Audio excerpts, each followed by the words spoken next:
ನಮಸ್ಕಾರ, KCN ವಾರ್ತೆಗಳಿಗೆ ಸ್ವಾಗತ. ಮೊದಲಿಗೆ ಸುದ್ದಿಗಳ ಮುಖ್ಯಾಂಶಗಳು. ಸಹಸ್ರಾರು ದೂರಿಗೆ ಪರಿಹಾರ ಕಲ್ಪಿಸಿ ಮೆಗಾ ಭೂ ಕಂದಾಯ ಅದಾಲತ್. ಆಗಸ್ಟ್ ಮುಂಚಿತವಾಗಿ ಎಲ್ಲರಿಗೂ ಹಕ್ಕುಪತ್ರವೆಂದು ಕಂದಾಯ ಸಚಿವ ಡೂರ್ ಪ್ರಕಾಶ್ ಘೋಷಣೆ. ಡೆಲ್ಲಿಯಲ್ಲಿ ಆಮ್ ಆದ್ಮಿ ಜಯಬೇರಿ. ನಾಡಿನಾದ್ಯಂತ ಪಟಾಕಿ ಸಿಡಿಸಿ ಮಧುರ ವಿತರಿಸಿ ಸಂಭ್ರಮಿಸಿದ ಅಭಿಮಾನಿಗಳು.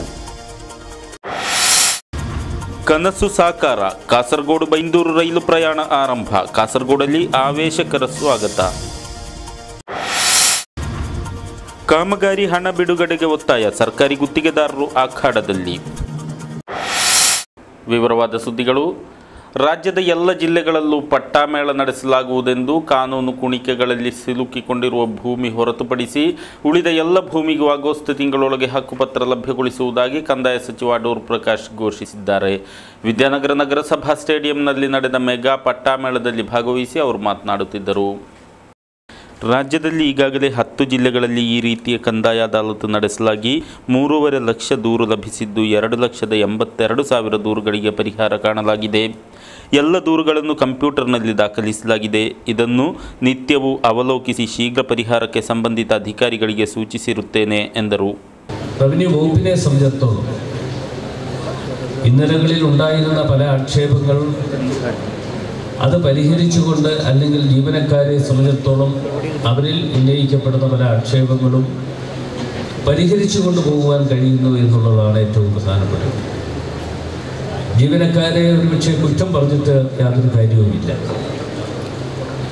അവർക്ക് ചെയ്യുവാൻ കഴിയാതെ പോകുന്ന സാങ്കേതികമായ പല പ്രശ്നങ്ങളും അതിന് മുമ്പിലുണ്ട്. ആ സാങ്കേതിക പ്രശ്നങ്ങൾ പരിഹരിച്ചു കൊടുക്കുക എന്ന് പറയുന്ന ഗവൺമെൻറ് ഉത്തരവാദിത്വമാണ്. ആ സാങ്കേതിക പ്രശ്നങ്ങൾ പരിഹരിച്ചു കൊടുക്കുന്നതിന് ഗവൺമെൻറ് ഉത്തരവാദിത്വം ഏറ്റെടുത്തുകൊണ്ട് അതിനാവശ്യമായ തീരുമാനങ്ങൾ ഞങ്ങൾ കൈക്കൊണ്ടുകൊണ്ട് ഈ അദാലത്തിലൂടെ പല പ്രശ്നങ്ങൾക്കും പരിഹാര മാർഗങ്ങൾ കണ്ടെത്തുവാനുള്ള അവസരമാണ് ഇവിടെ ഒരുക്കിയിട്ടുള്ളത്. പട്ടാമേളವನ್ನು കൃഷി സಚಿವ KP മോഹനൻ ഉദ്ഘാಟಿಸಿದರು. നമുക്കറിയാം, കേരളത്തിൽ ഈ സർക്കാർ അധികാരത്തിലേറ്റ ശേഷം റവന്യൂ വകുപ്പിന്റെ നേതൃത്വത്തിൽ താലൂക്കുകൾ ഉണ്ടാക്കി. പുതിയ വില്ലേജ് ഹൗസുകൾ വന്നു. ഈ വില്ലേജുകളും താലൂക്കുകളും വേണമെന്ന് ആവശ്യപ്പെടാൻ തുടങ്ങിയിട്ട് ഞാൻ തന്നെ നിയമസഭയിൽ 2001 മുതൽ ആവശ്യപ്പെടാൻ തുടങ്ങിയതാണ്. ഇതുവരെ സാധിക്കപ്പെട്ടില്ല. അത് ഈ 10-20 വർഷക്കാലത്തെ ജനങ്ങളുടെ അഭിലാഷമാണ് പൂർത്തീകരിച്ചിരിക്കുന്നത്. താലൂക്ക് എന്ന് പറയുന്നത് വളരെയധികം ആവശ്യമുള്ളതാണ് എന്ന് കണ്ടറിഞ്ഞുകൊണ്ട് ഇന്നേ സ്ഥലത്തൊക്കെ തന്നെ താലൂക്ക് ആവശ്യപ്പെട്ടപ്പോൾ അതൊന്നും കൊടുക്കാൻ ഇതുവരെ സാധിച്ചില്ല. ഈ സർക്കാർ അധികാരത്തിൽ വന്നപ്പോഴാണ് സാധിച്ചത്.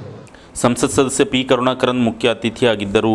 ಶಾಸಕರಾದ NA Nellikunnu, PB Abdul Razak, K ಕುഞ്ഞിರಾಮನ್ ಉರ್ಮಾ, ಜಿಲ್ಲಾ ಪಂಚಾಯತ್ ಅಧ್ಯಕ್ಷೆ PP ಶ್ಯಾಮಲಾದೇವಿ, ಬ್ಲಾಕ್ ಪಂಚಾಯತ್ ಅಧ್ಯಕ್ಷ ಮುಮ್ತಾಜ್ ಶುಕ್കൂർ, ಭೂ ಕಂದಾಯ ಆಯುಕ್ತ MC ಮೋಹನ್ ದಾಸ್, ಸರ್ವೆ ನಿರ್ದೇಶಕ ಮಿತ್ರ ಮೊದಲಾದವರು ಮಾತನಾಡಿದರು.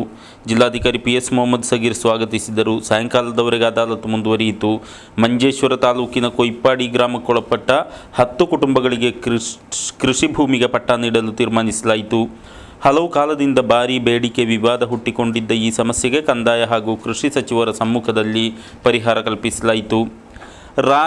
ರಾಷ್ಟ್ರೀಯ ಶಾಲಾ ಕ್ರೀಡಾಮೇಳಗಳಲ್ಲಿ ಪ್ರಶಸ್ತಿ ಬಾಚಿದ ಕಾಸರಗೋಡಿನ ಹೆಮ್ಮೆಯ ಕುವರ TK ಜ್ಯೋತಿ ಪ್ರಸಾದ್ ಹಾಗೂ ಶಹನಾಯಿ ಮಾಂತ್ರಿಕ ಕಾഞ്ഞಂಗಾಡಿನ ಉಸ್ತಾದ್ ಹಸನ್ ಭಾಯಿಗೆ ಸಮಾರಂಭದಲ್ಲಿ ಸ್ಥಳದ ಹಕ್ಕುಪತ್ರ ವಿತರಿಸಲಾಯಿತು. ದೂರು, ಗಡಿ ವಿವಾದ, ಪ್ರಕೃತಿ ವಿಕೋಪ ಸಂಬಂಧಿ ಅನೇಕ ದೂರು ಪರಿಹರಿಸಲ್ಪಟ್ಟವು.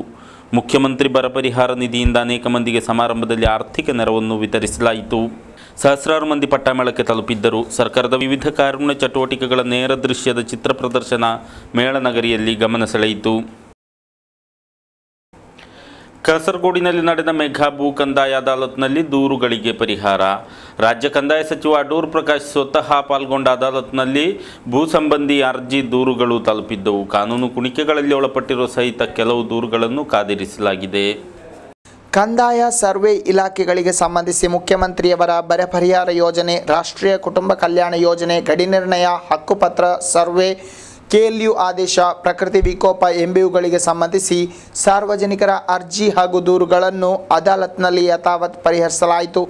ಪ್ರಸ್ತುತ ವಿಷಯದಲ್ಲಿ 2014 ಅಕ್ಟೋಬರ್ 31ರವರೆಗೆ ನೆಲೆಯಲ್ಲಿದ್ದ ಸರ್ವೆ, CMDRF, NFBS, ಗಡಿ ನಿರ್ಣಯ, ಹಕ್ಕುಪತ್ರ, KLU, ಅತಿವೃಷ್ಟಿ ಹಾನಿ ಎಂಬ ವಿಷಯಗಳಿಗೆ ಸಂಬಂಧಿಸಿ ಒಟ್ಟು 9375 ಕಡತಗಳಲ್ಲದೆ 2014 ನವೆಂಬರ್ 1ರಿಂದ ಡಿಸೆಂಬರ್ 20ರವರೆಗಿನ ಅವಧಿಯ 1466 ಅರ್ಜಿ ಸೇರಿ 10,841 ಕಡತಗಳಿದ್ದವು.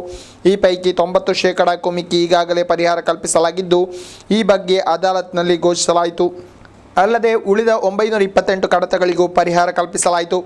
ಅದಾಲತ್ನಲ್ಲಿ 4,000 ಮಂದಿಗೆ ಕುಳಿತುಕೊಳ್ಳುವ ಸೌಕರ್ಯ ಕಲ್ಪಿಸಲಾಗಿದೆ. ಸೌಕರ್ಯಕ್ಕಾಗಿ ತಾಲೂಕು ಆಧಾರದಲ್ಲಿ ಬೇರೆ ಬೇರೆ ಕೌಂಟರ್ಗಳನ್ನು ತೆರೆಯಲಾಗಿತ್ತು. ಇದುವರೆಗೆ ದೂರು ಸಲ್ಲಿಸದಿರುವವರು ಸಚಿವರಿಗೆ ನೇರ ದೂರು ಸಲ್ಲಿಸುವ ಸೌಕರ್ಯವನ್ನು ಕಲ್ಪಿಸಲಾಗಿತ್ತು.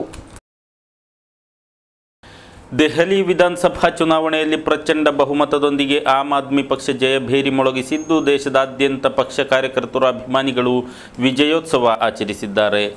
ಅರವಿಂದ ಕೇಜ್ರಿವಾಲ್ರಿಗೆ ಜೈಕಾರ ಹಾಕುತ್ತಾ ಕೇಜ್ರಿವಾಲ್ 5 ಸಾಲ್ ಎನ್ನುವ ಘೋಷಣೆಗಳೊಂದಿಗೆ ಕಾರ್ಯಕರ್ತರು ಸಿಹಿ ತಿಂಡಿ ಹಂಚಿ ಸಂಭ್ರಮಪಟ್ಟರು. ಜಿಲ್ಲೆಯ ಹಲವೆಡೆಯೂ ವಿಜಯೋತ್ಸವ ಆಚರಿಸಲಾಯಿತು. ಕಾಸರಗೋಡು ನಗರದಲ್ಲಿ ಆಮ್ ಆದ್ಮಿ ಕಾರ್ಯಕರ್ತರು ವಿಜಯೋತ್ಸವ ಮೆರವಣಿಗೆ ನಡೆಸಿದರು. ನಗರದ ಹೊಸ ಬಸ್ ನಿಲ್ದಾಣ ಪರಿಸರದಿಂದ ಹೊರಟ ಮೆರವಣಿಗೆಯಲ್ಲಿ 100 ಮಂದಿ ಕಾರ್ಯಕರ್ತರು ಭಾಗವಹಿಸಿದರು.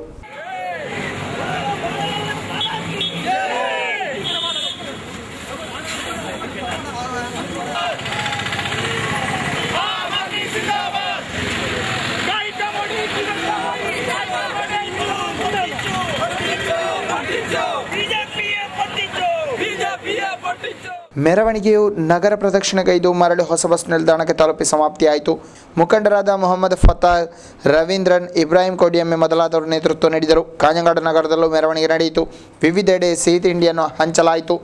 ಸಾಮಾನ್ಯ ಜನರೆದುರು ಎಲ್ಲ ನಾಯಕರು ನಗಣ್ಯ ಎಂಬುದನ್ನು ಸಾಬೀತುಪಡಿಸುವ ಭಾರತದ ರಾಜಕೀಯ ಇತಿಹಾಸದಲ್ಲಿ ಇತಿಹಾಸ ಸೃಷ್ಟಿಸಿದ ಆಮ್ ಆದ್ಮಿ ಪಕ್ಷವನ್ನು ಅಭಿನಂದಿಸಿ ಮಂಜೇಶ್ವರದಲ್ಲಿ ಎಲ್ಲರಿಗೂ ಸಿಹಿ ತಿಂಡಿ ವಿತರಿಸಿ ಕಾರ್ಯಕರ್ತರು ವಿಜಯೋತ್ಸವ ನಡೆಸಿದರು.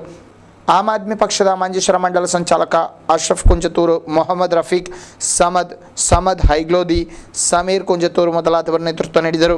ದಿಲ್ಲಿ ಚುನಾವಣೆ ಮಂಜೇಶ್ವರದ ಆಮ್ ಆದ್ಮಿ ಕಾರ್ಯಕರ್ತರಿಗೆ ಪ್ರೇರಣೆಯಾಗಿದ್ದು, ಮುಂಬರುವ ಸ್ಥಳೀಯಾಡಳಿತ ಚುನಾವಣೆಯಲ್ಲಿ ಅಭ್ಯರ್ಥಿಗಳನ್ನು ಕಣಕ್ಕಿಳಿಸುವ ಯೋಜನೆಯನ್ನು ಹಾಕಿಕೊಳ್ಳುವುದಾಗಿ ಪಕ್ಷದ ಸಂಚಾಲಕ ಅಶ್ರಫ್ ಕುಂಜತೂರು ತಿಳಿಸಿದ್ದಾರೆ.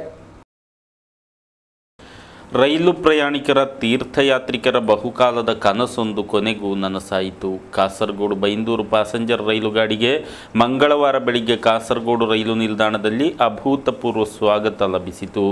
ಸಂಸತ್ ಸದಸ್ಯ ಪಿ. ಕರುಣಾಕರನ್ ಹಾಗೂ ಶಾಸಕ ಎನ್.ಎ. ನೆಲ್ಲಿಕುನ್ನು ಅವರು ರೈಲಿಗೆ ಹಸಿರು ನಿಶಾನೆ ತೋರಿಸುವ ಮೂಲಕ ಅದ್ದೂರಿಯ ಸ್ವಾಗತ ನೀಡಿದರು. ಬೈಂದೂರಿನ ಮೂಕಾಂಬಿಕಾ ರೈಲು ನಿಲ್ದಾಣದಿಂದ ಸೋಮವಾರ ಪ್ರಯಾಣ ಆರಂಭಿಸಿದ ರೈಲು ಗಾಡಿ ಸಂಸತ್ ಸದಸ್ಯ BS ಯಡಿಯೂರಪ್ಪ ಹಾಗೂ ಶೋಭಾ ಕರಂದ್ಲಾಜೆ ಹಸಿರು ನಿಶಾನೆ ತೋರಿಸುವ ಮೂಲಕ ಚಾಲನೆ ನೀಡಿದ್ದರು. ರೈಲು ಸೋಮವಾರ ರಾತ್ರಿ ಕಾಸರಗೋಡಿಗೆ ತಲುಪಿತ್ತು. ಕಾಸರಗೋಡಿನಿಂದ ಬೈಂದೂರಿಗೆ ಪ್ರಪ್ರಥಮ ಸಂಚಾರ ಮಂಗಳವಾರ ಹೊರಟಿತು. ಬೆಳಿಗ್ಗೆ 6:40ಕ್ಕೆ ಪ್ರಥಮ ಪ್ರಯಾಣ ಆರಂಭಿಸಿತು.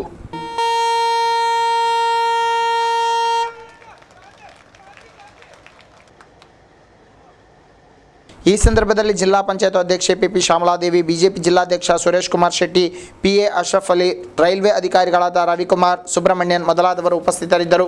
ಪ್ರತಿದಿನ ಬೆಳಿಗ್ಗೆ 6:40ಕ್ಕೆ ಕಾಸರಗೋಡು ನಿಲ್ದಾಣದಿಂದ ಹೊರಡಲಿರುವ ರೈಲು 8:05ಕ್ಕೆ ಕಂಕನಾಡಿಗೆ ತಲುಪಲಿದೆ. 11:50ಕ್ಕೆ ಬೈಂದೂರು ತಲುಪಲಿದ್ದು, ಅಪರಾಹ್ನ 1:05ಕ್ಕೆ ಮರಳಿ ಕಾಸರಗೋಡಿಗೆ ಪ್ರಯಾಣ ಬೆಳೆಸಲಿದೆ.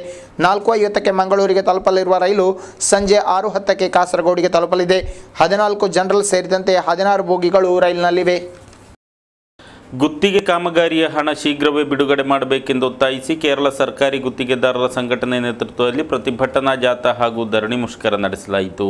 ರಾಜ್ಯವ್ಯಾಪಿ ಎಲ್ಲ ಜಿಲ್ಲೆಯಲ್ಲಿರುವ ಲೋಕೋಪಯೋಗಿ ಕಚೇರಿ ಮುಂಭಾಗದಲ್ಲಿ ಧರಣಿ ನಡೆಯಿತು. ಜಿಲ್ಲಾ ಸಮಿತಿ ನೇತೃತ್ವದಲ್ಲಿ ಕಾಸರಗೋಡಿನ ಲೋಕೋಪಯೋಗಿ ಕಚೇರಿ ಮುಂದೆ ನಡೆದ ಮುಷ್ಕರದಲ್ಲಿ ಹಲವಾರು ಮಂದಿ ಪಾಲ್ಗೊಂಡರು. 2014 ಜನವರಿ ತಿಂಗಳಿನಿಂದ ರಾಜ್ಯದ ಲೋಕೋಪಯೋಗಿ ಇಲಾಖೆ ವ್ಯಾಪ್ತಿಯ ಕಾಮಗಾರಿ ಪೂರ್ತಿಗೊಳಿಸಿದ ಹಣ ಇದುವರೆಗೆ ಲಭಿಸಿಲ್ಲ. ಇದರಿಂದ ಬ್ಯಾಂಕ್ ಹಾಗೂ ಮತ್ತಿತರ ಹಣಕಾಸು ಸಂಸ್ಥೆಗಳಿಂದ ಸಾಲ ಪಡೆದು ಕಾಮಗಾರಿ ನಡೆಸುವ ಗುತ್ತಿಗೆದಾರರು ಸಂಕಷ್ಟಕ್ಕೊಳಗಾಗಿದ್ದಾರೆ. ಆದುದರಿಂದ ಶೀಘ್ರವೇ ಪೂರ್ತಿಯಾದ ಕಾಮಗಾರಿಯ ಬಿಲ್ಲನ್ನು ಪಾವತಿ ಮಾಡಬೇಕೆಂದು ಒತ್ತಾಯಿಸಿ KGCF ನೇತೃತ್ವದಲ್ಲಿ ಮುಷ್ಕರ ನಡೆಸಲಾಯಿತು. ಹೊಸ ಬಸ್ ನಿಲ್ದಾಣದಿಂದ ಲೋಕೋಪಯೋಗಿ ಕಚೇರಿಗೆ ಜಾಥಾ ಸಾಗಿತು.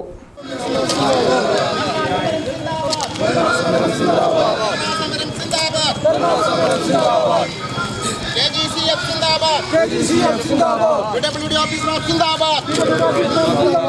ಬಳಿಕ ನಡೆದ ಧರಣಿ ಮುಷ್ಕರವನ್ನು ಸಮಿತಿಯ ರಾಜ್ಯ ರಕ್ಷಣಾಧಿಕಾರಿ ಇ.ವಿ. കൃഷ്ണ പൊതുവാൾ ഉദ്ഘാടിಸಿದರು.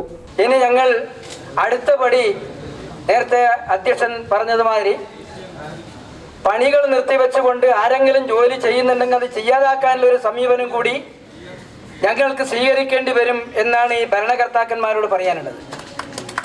തോരാതെ കണ്ട് ഭരണകർത്താക്കന്മാരും മന്ത്രിമാരും MLA-മാരും MP-മാരും ടെൻഡർ വിളിക്കാനും അതടിപ്പിക്കാനും ശ്രമിക്കുന്നു. എന്നാൽ എന്തുകൊണ്ട് പൈസ കൊടുക്കാൻ ശ്രമിക്കാത്തത്? ധാരാളം പൈസ ഗവൺമെന്റ് ഓരോ പ്രാവശ്യവും പല സ്കീമിലും പൈസ ചെലവാക്കുന്നു. കരാറുകാർക്ക് മാത്രം 3000 കോടി ഉറുപ്പിക കുടിശ്ശിക. ഇതെന്ത് നീതിയാണ് ഗവൺമെന്റിൻ്റെത്?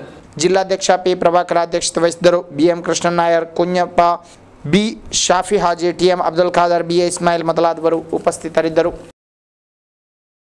ವಿದ್ಯಾರ್ಥಿನಿಗೆ ಕಿರುಕುಳಗೆ ಯತ್ನಿಸಿದ ಯುವಕನನ್ನು ಬಂಧಿಸಲಾಗಿದೆ. ಬಾಯರಿನ ಪೆರುವೋಡಿ ಪಟ್ಟಳ ನಿವಾಸಿ ರಘು 26 ಬಂಧಿತ. ಸೋಮವಾರ ಸಂಜೆ 22 ವರ್ಷ ಪ್ರಾಯದ ಕಾಲೇಜು ವಿದ್ಯಾರ್ಥಿನಿ ಮನೆಗೆ ನಡೆದುಕೊಂಡು ತೆರಳುತ್ತಿದ್ದಾಗ ಹಿಂದಿನಿಂದ ಬಂದು ನಿರ್ಜನ ಪ್ರದೇಶ ಬಳಿ ತಲುಪಿದಾಗ ರಘು ಕಿರುಕುಳ ನೀಡಲು ಯತ್ನಿಸಿದ್ದ. ವಿದ್ಯಾರ್ಥಿನಿ ಬೊಬ್ಬಿರಿದು ಆಸುಪಾಸಿನ ಮಂದಿ ಓಡಿ ಸೇರುವಷ್ಟರಲ್ಲಿ ಆರೋಪಿ ಪರಾರಿಯಾಗಿದ್ದನು. ಬಳಿಕ ಸ್ಥಳೀಯರು ನೀಡಿದ ಮಾಹಿತಿ ಮೇರೆಗೆ ಆರೋಪಿಯ ಗುರುತು ಪತ್ತೆ ಹಚ್ಚಲಾಗಿ ವಿಟ್ಲ ಪೊಲೀಸರು ಬಂಧಿಸಿದ್ದಾರೆ. ಈತನನ್ನು ನ್ಯಾಯಾಲಯಕ್ಕೆ ಹಾಜರುಪಡಿಸಲಾಗಿದ್ದು ಕೋರ್ಟು ರಿಮಾಂಡ್ ವಿಧಿಸಿದೆ. ಬಹುದಿನಗಳಿಂದ ನೆನೆಗುದಿಗೆ ಬಿದ್ದಿರುವ ಕಾಸರಗೋಡು ಸರ್ಕಾರಿ ವೈದ್ಯಕೀಯ ಕಾಲೇಜಿನ ನಿರ್ಮಾಣ ಕಾಮಗಾರಿಯನ್ನು ಶೀಘ್ರವೇ ಆರಂಭಿಸಲು ನಿರ್ಧರಿಸಲಾಗಿದೆ. ಜಿಲ್ಲಾಧಿಕಾರಿ PS ಮೊಹಮ್ಮದ್ ಸಗೀರ್ ಅವರ ಅಧ್ಯಕ್ಷತೆಯಲ್ಲಿ ಜಿಲ್ಲಾಧಿಕಾರಿ ಕಚೇರಿಯಲ್ಲಿ ಜರುಗಿದ ವಿಶೇಷ ಸಭೆಯಲ್ಲಿ ನಿರ್ಣಯ ಕೈಗೊಳ್ಳಲಾಗಿದೆ. ಮುಂದಿನ ಮಾರ್ಚ್ ತಿಂಗಳಲ್ಲಿ ಕಾಮಗಾರಿ ಆರಂಭಿಸಲು ಆಲೋಚಿಸಲಾಗಿದೆ. ಉಕ್ಕಿನಡ್ಕದಲ್ಲಿ ಉದ್ದೇಶಿಸಲಾಗಿರುವ ಸ್ಥಳದಲ್ಲಿ ಕಾಮಗಾರಿಯನ್ನು ಮಾರ್ಚ್ನಲ್ಲಿ ಆರಂಭಿಸುವುದಕ್ಕೆ ಉದ್ದೇಶಿಸಲಾಗಿದ್ದು ಶೀಘ್ರ ಟೆಂಡರ್ ಆಹ್ವಾನಿಸಲಾಗುವುದು. ಯೋಜನೆಗೆ 388 ಕೋಟಿ ರೂಪಾಯಿ ವೆಚ್ಚ ಅಂದಾಜಿಸಲಾಗಿದ್ದು ಮೊದಲ ಹಂತದಲ್ಲಿ 151 ಕೋಟಿ ರೂಪಾಯಿಯನ್ನು ಜಾರಿಗೊಳಿಸಲಾಗುವುದು. ವೈದ್ಯಕೀಯ ಕಾಲೇಜು ನಿರ್ಮಾಣಕ್ಕೆ ಕಾಸರಗೋಡು ಅಭಿವೃದ್ಧಿ ಪ್ಯಾಕೇಜ್ನಲ್ಲಿ ಪ್ರಭಾಕರನ್ ಆಯೋಗ ಶಿಫಾರಸು ಮಾಡಿದ ಯೋಜನೆಯಲ್ಲಿ ಒಳಗೊಂಡ ಕಾಮಗಾರಿ ನಡೆಸುವವರನ್ನು ಮಾತ್ರ ಟೆಂಡರ್ಗೆ ಆಹ್ವಾನಿಸಲು ನಿರ್ಧರಿಸಲಾಗಿದೆ. ಸಭೆಯಲ್ಲಿ ಸಹಾಯಕ ಜಿಲ್ಲಾಧಿಕಾರಿ doctor MC Vimalraj, K Kunhambu Nair, ಜಿಲ್ಲಾ ಪಂಚಾಯತ್ ಕಾರ್ಯದರ್ಶಿ EP ರಾಜಮೋಹನ್, ಕಾಸರಗೋಡು ಜನರಲ್ ಆಸ್ಪತ್ರೆ superintendent doctor K Narayana Nayak, doctor PGR Pillai, CH Mohammed Usman ಸಹಿತ ವಿವಿಧ ಇಲಾಖೆಗಳ ಜಿಲ್ಲಾ ಮಟ್ಟದ ಅಧಿಕಾರಿಗಳು ಉಪಸ್ಥಿತರಿದ್ದರು. ಕಾಸರಗೋಡು ಜಿಲ್ಲೆಯ ತುಳು ಬಿಲ್ಲವ ಸಮುದಾಯ ದೈವಸ್ಥಾನಗಳ ಆಚಾರ ವರ್ಗದವರ ಸಂಯುಕ್ತ ಸಭೆ ಕರೆಯಲಾಗಿದೆ. ಗುರುವಾರ ಪೂರ್ವಾಹ್ನ 10 ಗಂಟೆಗೆ ಕರಂದಕಾಡು ಶ್ರೀ ನಾರಾಯಣ ಗುರು ಭವನದಲ್ಲಿ ಸಭೆ ಜರುಗಲಿದೆ. ಸಂಬಂಧಪಟ್ಟ ಆಚಾರ ವರ್ಗದವರಾದ ಅಚ್ಚಮ್ಮಾರರೆಲ್ಲರೂ ಭಾಗವಹಿಸಬೇಕೆಂದು ಜಿಲ್ಲಾ ಬಿಲ್ಲವ ಸೇವಾ ಸಂಘ ಪದಾಧಿಕಾರಿಗಳು ಸುದ್ದಿಗೋಷ್ಠಿಯಲ್ಲಿ ಕರೆ ನೀಡಿದ್ದಾರೆ. ಕಾಸರಗೋಡು ಪ್ರದೇಶದಲ್ಲಿ ಜನಸಂಖ್ಯೆಯಲ್ಲಿ ಅಧಿಕವಿರುವ ತುಳು ಬಿಲ್ಲವರು ಆರ್ಥಿಕ ಸಾಮಾಜಿಕವಾಗಿ ತೀರಾ ಹಿಂದುಳಿದಿದ್ದಾರೆ. ರಾಜ್ಯದ ಉತ್ತರ ಗಡಿ ಪ್ರದೇಶದಲ್ಲಿ ಮಾತ್ರವೇ ಈ ವಿಭಾಗವಿದೆ. ಕಾಸರಗೋಡು ತಾಲೂಕು ವ್ಯಾಪ್ತಿಯಲ್ಲಿ ಈ ಸಮುದಾಯದ 60ಕ್ಕೂ ಮಿಕ್ಕ ದೇವಸ್ಥಾನಗಳಿದ್ದು ಇಲ್ಲಿ 250ರಷ್ಟು ಆಚಾರ ವರ್ಗದ ಸೇವಾ ಸ್ಥಾನಿಕರಿದ್ದಾರೆ. ಇತರ ಸಮುದಾಯ ದೈವಸ್ಥಾನಗಳ ಸ್ಥಾನಿಕರಿಗೆ ಸರ್ಕಾರದ ವಿವಿಧ ಸೌಲಭ್ಯಗಳು ದೊರೆಯುತ್ತಿದ್ದರೂ ತುಳು ಬಿಲ್ಲವ ಸಮುದಾಯದ ಸ್ಥಾನಿಕರು ಇದರಿಂದ ವಂಚಿತರಾಗಿದ್ದಾರೆ. ಈ ಬಗ್ಗೆ ಸಮಾಲೋಚಿಸಿ ಮುಂದಿನ ಕ್ರಮ ಸ್ವೀಕರಿಸಲು ಸಭೆ ಕರೆಯಲಾಗಿದೆ ಎಂದು ಸಂಬಂಧಿತರು ತಿಳಿಸಿದ್ದಾರೆ. കേരള സർക്കാർ നമ്മളെ ഇവിടെ ന്യൂനപക്ഷ സമുദായം എന്ന് അംഗീകരിച്ചുകൊണ്ട് എല്ലാ ആനുകൂല്യങ്ങളും നമുക്കൊരു മുൻഗണനാ രീതിയിൽ കൊടുക്കണമെന്ന് പറഞ്ഞ് വേണ്ടിയിട്ടാണ് നമ്മൾ ഈ മറ്റന്നാൾ 12-ാം തീയതി ഫെബ്രുവരി മാസം 12-ാം തീയതി രാവിലെ 10 മണിക്ക് കാസർഗോഡ് കറന്തക്കാട് നമ്മുടെ ബില്ലവ ശ്രീ നാരായണ ഗുരു സഭാമണ്ഡപത്തിൽ ഈ 60-ൽ പരം ക്ഷേത്രാചാര്യന്മാരുടെ അതിൻ്റെ കർമ്മികളും സഹകർമ്മികളെയും യോഗം വിളിച്ചിട്ടുണ്ട്. ഇവരെല്ലാം ഒരുമിച്ച് കൂട്ടിക്കൊണ്ട് 250-ൽ പരം കർമ്മികളും സഹകർമ്മികളും നമ്മൾ ഇവിടെ ഈ ക്ഷേത്രങ്ങളിൽ സേവ ചെയ്യുന്നുണ്ട്. അവരെ ഈ ഒരു യോഗം വിളിച്ചിട്ടുണ്ട്. ಸುದ್ದಿಗೋಷ್ಠಿಯಲ್ಲಿ ಜಿಲ್ಲಾ ಬಿಲ್ಲವ ಸೇವಾ ಸಂಘದ ಪದಾಧಿಕಾರಿಗಳಾದ ಕೆ ಕಮಲಾಕ್ಷ ಸುವರ್ಣ, ಕೆ ಶಿವ ಕಾಸರಗೋಡು, ನಾರಾಯಣ, ಕೆ ಭಾಸ್ಕರ, ರವಿ ಪೂಜಾರಿ, ಚಂದ್ರಶೇಖರ ಮೊದಲಾದವರು ಭಾಗವಹಿಸಿದರು. ಎಡನೀರು ಶ್ರೀ ವಿಷ್ಣುಮಂಗಲ ಕ್ಷೇತ್ರ ವಾರ್ಷಿಕೋತ್ಸವ ಈ ತಿಂಗಳ 13ರಿಂದ 17ರವರೆಗೆ ಜರುಗಲಿದೆ. ಇದರ ಪೂರ್ವಭಾವಿಯಾಗಿ 11-12ರಂದು ಶುದ್ಧಿ ಕಲಶವು ನಡೆಯಲಿರುವುದು. ಉತ್ಸವ ದಿನಗಳಲ್ಲಿ ಪ್ರತಿನಿತ್ಯ ವಿವಿಧ ವೈದಿಕ ಧಾರ್ಮಿಕ ವಿಧಿವಿಧಾನಗಳು, ಸಾಂಸ್ಕೃತಿಕ ವೈವಿಧ್ಯವೂ ನಡೆಯಲಿವೆ. ಜಿಲ್ಲೆಯಲ್ಲಿ +2 ತತ್ಸಮಾನ ತರಗತಿಗಳನ್ನು ಆರಂಭಿಸಲಿರುವ ಕ್ರಮ ತ್ವರಿತಗೊಳಿಸಲು ನಿರ್ಧರಿಸಲಾಗಿದೆ. ಜಿಲ್ಲಾ ಪಂಚಾಯತ್ ಅಧ್ಯಕ್ಷ PP ಶ್ಯಾಮಲಾದೇವಿಯವರ ಅಧ್ಯಕ್ಷತೆಯಲ್ಲಿ ಜರುಗಿದ ಜಿಲ್ಲಾ ಸಾಕ್ಷರತಾ ಸಮಿತಿ ಸಭೆಯಲ್ಲಿ ನಿರ್ಣಯ ಕೈಗೊಳ್ಳಲಾಗಿದೆ. ತತ್ಸಮಾನ ತರಗತಿ ಮೂಲಕ +2 ಅರ್ಹತೆ ಪಡೆಯಲು 2,000ದಷ್ಟು ಮಂದಿ ಈಗಾಗಲೇ ಅರ್ಜಿ ಸಲ್ಲಿಸಿದ್ದಾರೆ. 2 ತಿಂಗಳೊಳಗೆ ತರಗತಿ ಆರಂಭಿಸಲು ಗುರಿ ಇರಿಸಲಾಗಿದೆ. ಹ್ಯುಮ್ಯಾನಿಟೀಸ್, ಕಾಮರ್ಸ್ ವಿಷಯಗಳಲ್ಲಿ ತತ್ಸಮಾನ ತರಗತಿ ನಡೆಯುವುದು. ಉನ್ನತ ಶಿಕ್ಷಣ ಹಾಗೂ ಉದ್ಯೋಗಾವಕಾಶಕ್ಕಾಗಿ ನೆರವಾಗಲು ಬಹುತೇಕರು ತತ್ಸಮಾನ ತರಗತಿಗೆ ಸೇರಲು ಆಸಕ್ತಿ ವಹಿಸಿದ್ದಾರೆ. ಈ ಹಿಂದೆ ಅತುಲ್ಲಾ ಯೋಜನೆ ಮೂಲಕ 4ನೇ ತರಗತಿಗೆ ತತ್ಸಮಾನ ಅರ್ಹತೆ ಪಡೆಯಲು 313 ತರಗತಿ ನಡೆಸಲಾಗಿತ್ತು. ಇದರಲ್ಲಿ 4,018 ಮಂದಿ ಹಾಜರಾಗಿದ್ದರು. ಉದ್ಯೋಗ ಪ್ರಾವೀಣ್ಯತೆಗೆ ಬೇಕಾದ ಕೇಂದ್ರವನ್ನು ಅಭಿವೃದ್ಧಿಗೊಳಿಸುವುದು, ಸಾಕ್ಷರತಾ ಕೇಂದ್ರಕ್ಕೆ ಹೆಚ್ಚುವರಿ ಗಣಕಯಂತ್ರ ನೀಡುವುದು ಸೇರಿದಂತೆ ಹಲವು ನಿರ್ಣಯಗಳನ್ನು ಸಾಕ್ಷರತಾ ಸಮಿತಿಯಲ್ಲಿ ಕೈಗೊಳ್ಳಲಾಯಿತು. ಜಿಲ್ಲಾ ಪಂಚಾಯತ್ ಉಪಾಧ್ಯಕ್ಷ K S. Kuriakose, K. Sujatha, E P. Rajamohan, Mumtaz Shukoor, C. Raghavan, K. Girish Kumar, S. Shivakumar, K. Madhusudanan ಮೊದಲಾದವರು ಉಪಸ್ಥಿತರಿದ್ದರು. ಮುಸ್ಲಿಂ ಲೀಗ್ ಮುಖಂಡ ಮಂಜೇಶ್ವರದ ಮಜ್ಜಿರ್ಪಳ್ಳ ನಿವಾಸಿ ಕೊನಿಲ ಅಬ್ಬಾಸ್ ಹಾಜಿ ನಿಧನರಾದರು. 77 ವರ್ಷ ಪ್ರಾಯವಾಗಿತ್ತು. ಇವರು ಲೀಗಿನ ಮಜ್ಜಿರ್ಪಳ್ಳ ವಾರ್ಡಿನ ಅಧ್ಯಕ್ಷರಾಗಿದ್ದರು. ಅಬ್ಬಾಸ್ ಹಾಜಿ ಅವರ ನಿಧನಕ್ಕೆ ಲೀಗಿನ ಪ್ರಾದೇಶಿಕ ಸಮಿತಿ ತೀವ್ರ ಸಂತಾಪ ಸೂಚಿಸಿದೆ. ಮೃತರು 3 ಗಂಡು ಹಾಗೂ 4 ಹೆಣ್ಮಗಳನ್ನು ಹೊಂದಿದ್ದಾರೆ. ಕೊನೆಯಲ್ಲಿ ಮತ್ತೊಮ್ಮೆ ಸುದ್ದಿಗಳ ಮುಖ್ಯಾಂಶಗಳು. ಸಹಸ್ರಾರು ದೂರಿಗೆ ಪರಿಹಾರ ಕಲ್ಪಿಸಿ ಮೆಗಾ ಭೂ ಕಂದಾಯ ಅದಾಲತ್. ಆಗಸ್ಟ್ ಮುಂಚಿತವಾಗಿ ಎಲ್ಲರಿಗೂ ಹಕ್ಕುಪತ್ರವೆಂದು ಕಂದಾಯ ಸಚಿವ ಡೂರ್ ಪ್ರಕಾಶ್ ಘೋಷಣೆ. ಡೆಲ್ಲಿಯಲ್ಲಿ ಆಮ್ ಆದ್ಮಿ ಜಯಬೇರಿ. ನಾಡಿನಾದ್ಯಂತ ಪಟಾಕಿ ಸಿಡಿಸಿ ಮಧುರ ವಿತರಿಸಿ ಸಂಭ್ರಮಿಸಿದ ಅಭಿಮಾನಿಗಳು. ಕನಸು ಸಾಕಾರ. ಕಾಸರಗೋಡು ಬೈಂದೂರು ರೈಲು ಪ್ರಯಾಣ ಆರಂಭ. ಕಾಸರಗೋಡಲ್ಲಿ ಆವೇಶಕರ ಸ್ವಾಗತ. ಕಾಮಗಾರಿ ಹಣ ಬಿಡುಗಡೆಗೆ ಒತ್ತಾಯ. ಸರ್ಕಾರಿ ಗುತ್ತಿಗೆದಾರರು ಅಖಾಡದಲ್ಲಿ. ಇದರೊಂದಿಗೆ ಸುದ್ದಿಗಳ ಈ ಸಂಚಿಕೆ ಮುಕ್ತಾಯವಾಯಿತು. ಮುಂದಿನ ವಾರ್ತೆಗಳೊಂದಿಗೆ ಮತ್ತೆ ಭೇಟಿಯಾಗೋಣ. ವಂದನೆಗಳು.